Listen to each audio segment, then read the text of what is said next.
Hello friends, welcome back Spain news channel நண்பர்களே. இன்னைக்கு இந்த வீடியோவில் மிக முக்கியமான ஒரு ஜோதிட தாள்களையும் ஒரு அதிரடியான ஆன்மீக பரிகாரத்தையும் பார்க்க போகிறோம். ஸோ பார்க்கறதுக்கு முன்னாடி எதை பற்றியதை பார்க்க போகிறோங்கிறத இன்ட்ரோவில் ஷேர் பண்ணுறேன், வாங்க பார்க்கலாம். தற்போது 2025 ஆண்டில் ஆங்கில மாதத்தில் 11வது மாதமான நவம்பர் மாதம் நடந்துட்டுருக்கு. அதே போல் தமிழ் மாதம் பார்த்தீங்கன்னு வச்சுக்கோங்களேன், 8வது மாதமான கார்த்திகை மாதமானது நடந்துட்டுருக்கு. இந்த இரு மாதங்களுமே மிக முக்கியமான மாதங்களாக அமைஞ்சிருக்கு.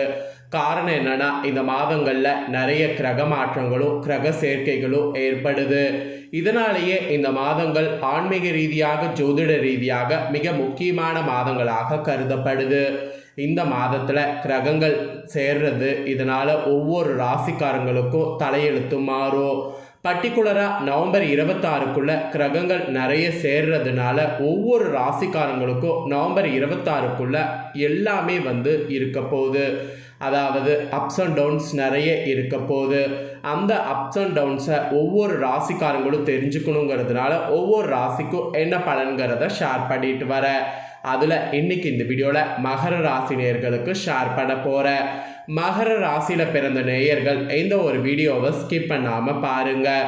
உங்களோட ராசியை சேர்ந்தவர்களுக்கு கிரகங்களால் என்ன மாதிரியான பலன்கள் கிடைக்கும் அப்படிங்கிறத தெரிஞ்சு அந்த பலன்களுக்கேற்ப நடந்து பலன் பெறுங்க.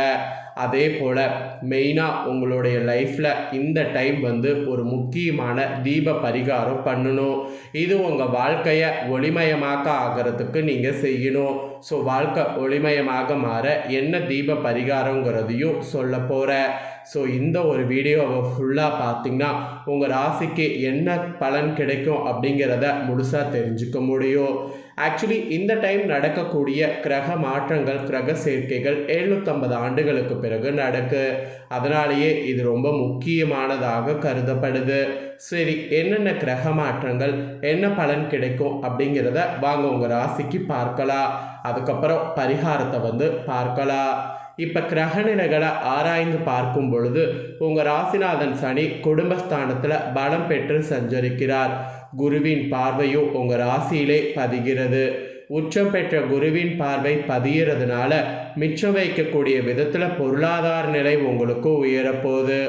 வாக்கிய கணித ரீதியாக இன்னும் சில மாதங்களுக்கு 7.5 சனி இருக்கு. அதுவரை நன்மையும் தீமையும் கலந்து நடைபெற்றாலும் குரு பார்வை இருப்பதால் கவலைப்பட தேவையில்லை. பொருளாதாரம் தேவைக்கேற்ப திருப்திப்படுத்தும். புதிய ஒப்பந்தங்கள் மகிழ்ச்சி தரும். அந்த விதம் உங்களுக்கு சூழ்நிலை அமைஞ்சிருக்கு. இந்த சூழ்நிலையை கரெக்டாக நீங்கள் பயன்படுத்திக்கணும் அப்படிங்கிறது தான் குறிப்பிடப்படுது.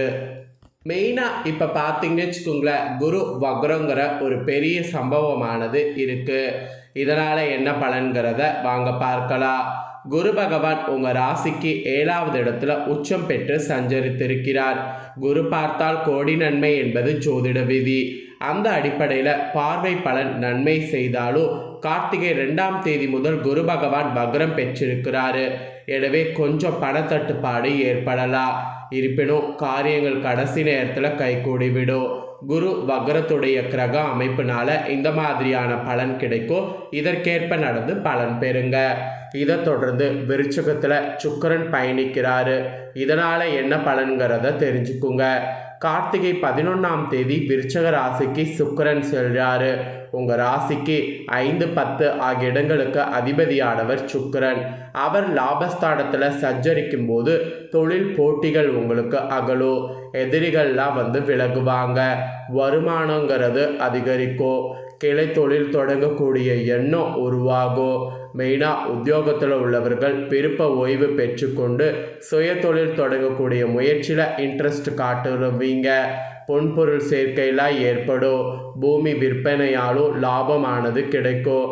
வீட்டுக்கு தேவையான அத்தியாவசிய மற்றும் ஆடம்பர பொருட்கள் வாங்கி சேர்ப்பீங்க. பிள்ளைகளுடைய நலன் கருதி எடுக்கக்கூடிய முயற்சி கைகூடும். அதுக்கான நேரமாக கூட இந்த நேரம் இருக்கும்.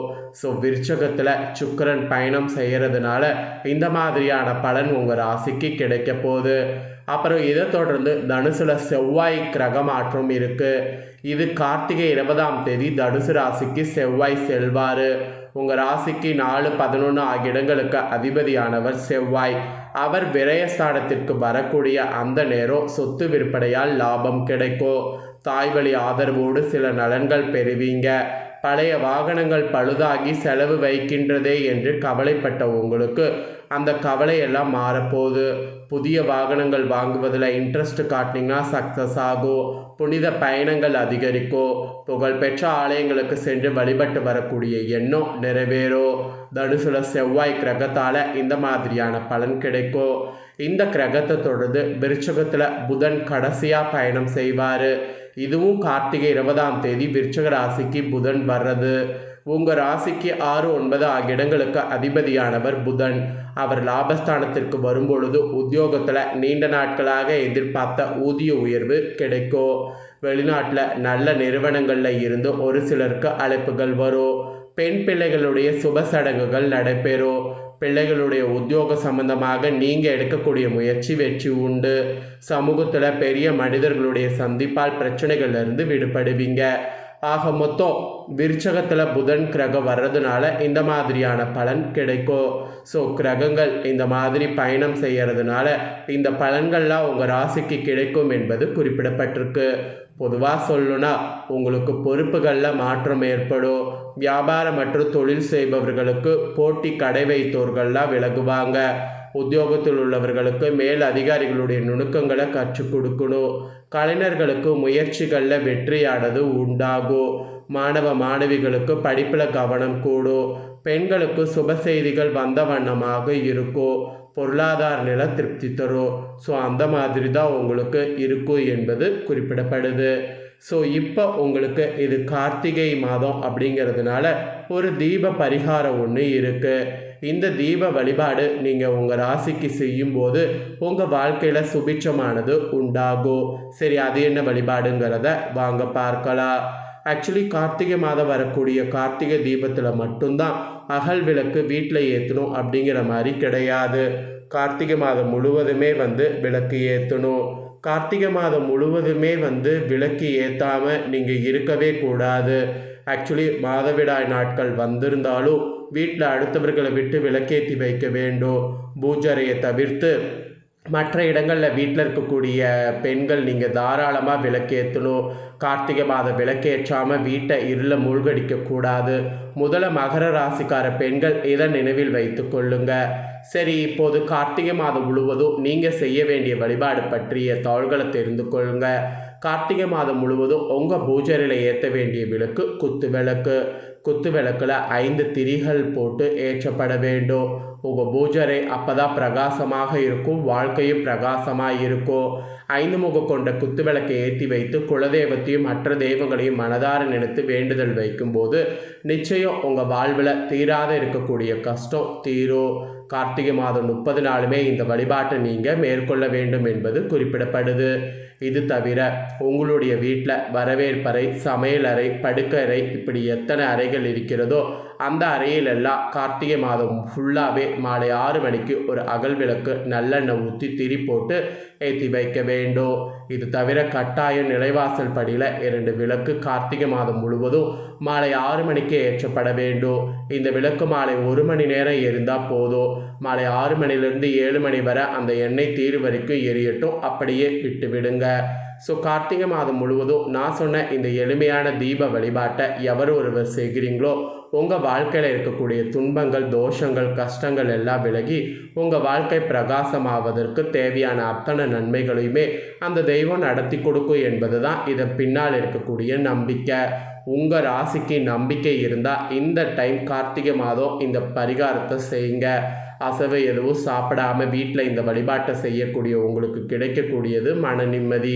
வேறு எதிலுமே கிடைக்காது. ட்ரை பண்ணி பாருங்கள். ஸோ இதை நீங்கள் ட்ரை பண்ணுறது போல் உங்கள் ஃப்ரெண்ட்ஸ் ஃபேமிலியில் இருக்கிறவங்களும் ட்ரை பண்ணி அவங்களும் பயன்பெறணும் அப்படின்னு நினச்சிங்கன்னா வீடியோ லைக் பண்ணி உங்கள் ஃப்ரெண்ட்ஸ் ஃபேமிலிக்கு ஷேர் பண்ணுங்கள். உங்கள் ஃப்ரெண்ட்ஸ் ஃபேமிலியில் இருக்கிறவங்களும் மகர ராசிக்காரங்களாக இருந்தாங்கன்னா இதை பார்த்து இதை தெரிஞ்சு இதற்கேற்ப நடந்து பயன் பெறட்டும். இதே போல் புதிய அப்டேட்டான நிறைய வீடியோ நம்ம சேனலில் போடப்படும்.